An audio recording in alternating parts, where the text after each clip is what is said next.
हरियाणा विधानसभा चुनावों को लेकर जननायक जनता पार्टी ने कमर कस ली है। विधानसभा चुनावों को लेकर जननायक जनता पार्टी की आज कुरुक्षेत्र के सेक्टर 3 में जिला कोर कमेटी की बैठक हुई।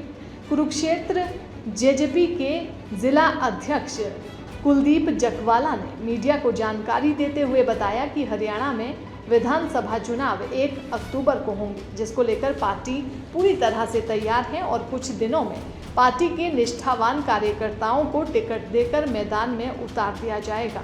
उन्होंने कहा कि विधानसभा चुनाव को लेकर आज कोर कमेटी की बैठक में पार्टी के आगामी कार्यक्रमों को लेकर ड्यूटियां लगाई गई हैं। देखिए, आज हमने थानेसर के मजबूत कार्यकर्ताओं की एक मीटिंग बुलाई गई और सभी साथियों ने आगामी विधानसभा का चुनाव बड़ी मजबूती से लड़ने का निर्णय लिया है और जो भी हाईकमान जिसको भी टिकट दे के भेजेगा, सभी साथी उसको मजबूती से उसका चुनाव लड़ेंगे। चुनाव को लेकर क्या कुछ जैसे एसीपी के साथ गठबंधन हुआ है तो कार्यकर्ताओं के साथ किस प्रकार की कोई संयुक्त बैठक की जाएगी?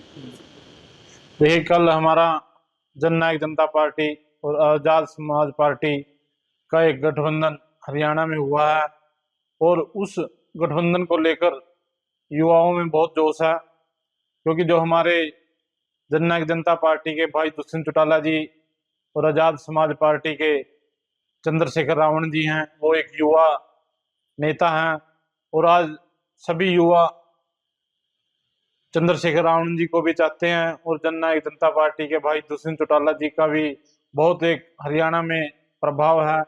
उसको लेकर सभी साथी और कार्यकर्ता पार्टी के हमारी आने वाली विधानसभा में सारे हरियाणा में हमें बहुत बड़ा लाभ मिलेगा। टिकटों का कब तक लगता है कि हो जाएगा? देखिए, कल जो 70 और 20 का 20 पे आजाद समाज पार्टी लड़ेगी और 70 पे जननायक जनता पार्टी लड़ेगी, उसको लेकर अभी चर्चा चल रही है। अभी कौन कौन सी सीट पे कौन कौन सी पार्टी लड़ेगी, तो बहुत जल्दी आपके बीच में टिकटों का बंटवारा आपको दिखेगा। जिले की क्या कुछ ड्यूटियां कार्यकर्ताओं की चुनाव को लेकर किस प्रकार की? देखिए, हम सभी हल्का वाइज मीटिंगें ले रहे हैं। शाम को हम लाडवा की है 4 बजे, तो उसको लेकर यही है कि जिस भी साथी को टिकट मिलेगा, सभी साथी ने उसके पीछे लग के मजबूती से अपना चुनाव समझकर चुनाव लड़ना है। देखिए, कुरुक्षेत्र हमारा जो उम्मीदवार होगा कुरुक्षेत्र से ही होगा और अपने कार्यकर्ताओं के बीच में से ही होगा। किन मुद्दों के साथ जनता के बीच में जाएगा? देखिए, हम युवाओं के भविष्य के लिए, जो युवाओं के लिए अच्छे से कार्य करेंगे और किसानों की भलाई के लिए, पीछे भी भाई दुष्यंत चौटाला ने 14 फसलें एमएसपी पे बिकी हैं, उनको लेकर भी हमारी पार्टी पीछे भी किसानों के समर्थन में रही है।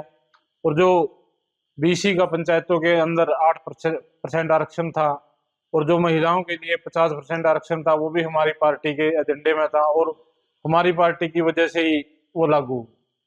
विधानसभा चुनाव को लेकर क्या किस प्रकार से हर पार्टी के तमाम दावेदार जो है मैदान में था, तो जेजेपी पार्टी को लेकर जो है लोगों के मन में जिज्ञासा रहती है कि जेजेपी पार्टी से कौन दावेदारी करना चाहते हैं।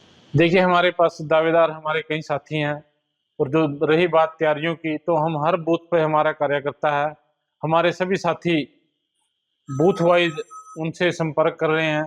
जिसको भी पार्टी टिकट देगी, कार्यकर्ता साथी सभी साथी उसके साथ अपने हर बूथ को मजबूत रखेंगे। ग्राउंड रियलिटी है, कई जगह पर शांति के तो उसके बाद अगर आप किस तरह से अपना चुनाव को देख रहे हैं? देखिए, सीटें आप उम्मीद कर रहे हैं और किस तरह से अपनी पोजीशन देखते हैं पार्टी के? अब विद्रोह की तो बात, आप एक चीज देखें, सारा विरोध जो हुआ है कि कांग्रेस का भूपेंद्र हुड्डा का प्रोपेगेंडा था। एक चीज देखें, एक महत्वाकांक्षी बाप अपने बेटे की राजनीति बचाने के लिए उसको दिख रहा है कि एक 36 साल का युवा जिसने 4.5 साल के अंदर विधानसभा में युवाओं की बात रखने का हो, अपनी तरफ से हर वो प्रयास जिसमें हरियाणा के युवाओं के लिए, महिलाओं के लिए, बुजुर्गों के सम्मान के लिए हमेशा प्रयासरत रहे, उसको रोकने के लिए कांग्रेस ने, भूपेंद्र हुड्डा ने एक प्रोपेगेंडा रचकर अपने बेटे की राजनीति बचाने के लिए कि ये वही दुष्यंत है जो आज 36-37 साल की उम्र है और आने वाले 50 साल की राजनीति हरियाणा की उसने करनी है। इस प्रकार के प्रोपेगेंडे कांग्रेस द्वारा किए गए आज भी दुष्यंत जी लोगों के बीच में निरंतर जा रहे हैं। किसी प्रकार का कोई विरोध नहीं। हाँ ठीक है, कोई हमारे से छोटी मोटी गलती हुई है, लोगों के बीच में जाके हमने उसको स्वीकारा भी है और आने वाले समय में उन गलतियों से सीख लेते हुए हम उनको निरंतर लोगों के बीच में जाके ठीक करके और अपनी जो विचारधारा देवीलाल जी की विचारधारा के साथ चले हैं। और आदरणीय चंद्रशेखर जी की एएसपी पार्टी से हमारा गठबंधन हुआ है। अपने अपने क्षेत्र के दोनों योद्धा हैं, किसान और कमेरी की एक आवाज बन के अपने अपने क्षेत्रों में दोनों ने काम किया है। और एक देश के अंदर शाहिद हुसैन जी सबसे यंगेस्ट एमपी थे और चंद्रशेखर जी ने तो जिस प्रकार से संघर्ष करके अपने समाज के लिए जो भी उनका वो रहा, आज वो भी लोकसभा में बैठे। ऐसे युवा जो समाज को पॉजिटिव सोच से आगे लेके जाने की मंशा रखते हो, वो जब लोगों के बीच में जाएंगे तो, और युवाओं में तो क्रेज है ही, तो उन्हीं की विचारधारा को लेके हम लोगों के बीच में जाएंगे तो अपने बात करेंगे।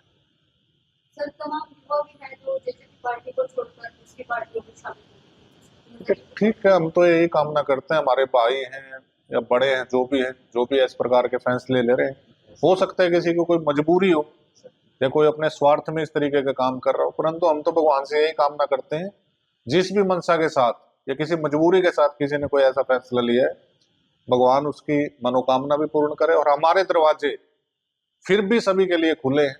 हम राजनीतिक से ऊपर उठ के भी सामाजिक तौर पे हर तरीके से लोगों के साथ खड़े हैं। 4.5 साल में निरंतर, चाहे हम सरकार में थे, वो दुष्यंत जी के ही आशीर्वाद से और उन्हीं की विचारधारा से हमने शहर में लोगों की हमेशा आवाज उठाई। किसी भी प्रकार के कोई मुद्दे थे, चाहे किसी की कोई समस्या थी, हमेशा दुष्यंत जी एक चीज कहते तो लोगों के बीच में बने रहो, सही को सही और गलत को गलत। शायद आज यही बात है कि हम लोगों के बीच में तो जाते हैं, लोग बड़ा अप्रिशिएट करते हैं इन चीजों को। सर, आपने पहले भी विधानसभा चुनाव लड़ा है, तो इस बार किस तैयारी के साथ आपने काम किया? देखिए, पहले में और अब में बड़ा फर्क है। उन्हें बहुत कुछ सीखा है और लोगों ने बड़ा प्यार दिया है। जो भी हमारी पार्टी की विचारधारा है, लोगों के बीच में जाके, और मेन है शहर के मुद्दों को लेके। आप देखेंगे किस प्रकार से दो ही लोगों ने पिछले 30-40 साल से लोगों को यहाँ एक तरीके से मेरे को बांधने का काम किया। आप देखेंगे आज बात करते हैं, आज लोग कह रहे हैं जी अरोड़ा जी का माहौल बन गया, ये हो गया, परंतु लोगों को एक चीज नहीं भूलनी चाहिए, ये वही अरोड़ा जी हैं जिन्होंने रेलवे स्टेशन के पीछे की जमीनों पे कब्जे करवाए थे। ये वही सुभाष सुधा जी आज शहर के चारों तरफ अवैध कॉलोनियां काट रहे हैं। और ये यही जेजेपी के नेता आपके सामने बैठे हैं जिन्होंने 4.5 साल सरकार में रहते हुए भी सिर्फ और सिर्फ लोगों के काम करवाने की तरफ ध्यान दिया, लोगों की लड़ाई लड़ने की तरफ ध्यान दिया। तो हम आज भी उसी मंशा के साथ लोगों के बीच में जाएंगे। और किस प्रकार से आज गाँव के माहौल इन्होंने बना दिए। पहले कभी ऐसा माहौल होता था, गाँव के अंदर बड़ा सौहार्द होता था। आज हर गाँव के अंदर 2-2, 3-3 पार्टी हैं और एक दूसरे के ऊपर बंदूक ताने हुए हैं। तो हमारा तो यही प्रयास रहेगा, इन लोगों ने जो है मकड़ जाल बना रखा है, इसको तोड़ के और अपनी विचारधारा के साथ लोगों का किस प्रकार से भला किया जाए वो चीज लेके। किस प्रकार से विधानसभा चुनाव की तैयारी करता है? विधानसभा के चुनाव की तैयारी तो देखो, जिसको भी पार्टी मौका देगी, जिसको भी कैंडिडेट बनाएंगे, हम सब आज इसी विषय पे मीटिंग थी कि हम सब उसका साथ देंगे। बूथ स्तर पे भी हमारी पार्टी का ऐसा नहीं है कि नहीं है, हमारा बूथ स्तर पे भी पार्टी मजबूत है। जिसको भी पार्टी आदेश करेगी हम सब उसके साथ। सर, कहीं ना कहीं सूत्रों के हवाले से खबर सामने आ रही है कि जेजेपी की तरफ से आपको टिकट नहीं, मैं अकेला नहीं, सभी दावेदार हैं। 2-3 ऐसा नहीं है कि मैं पार्टी में अकेला ही दावेदार हूँ। कोई भाई है, नाम पैनल गया हुआ है, हमारा भी ऐसा नहीं है, 3-4 नाम पैनल है। जिसको भी पार्टी चाहेगी वो चुनाव लड़ेगा और अपना चुनाव समझ के जिसको भी लड़ेगी, सब अपना चुनाव समझ के ही उसको वो करेंगे। तो सर, अगर आपको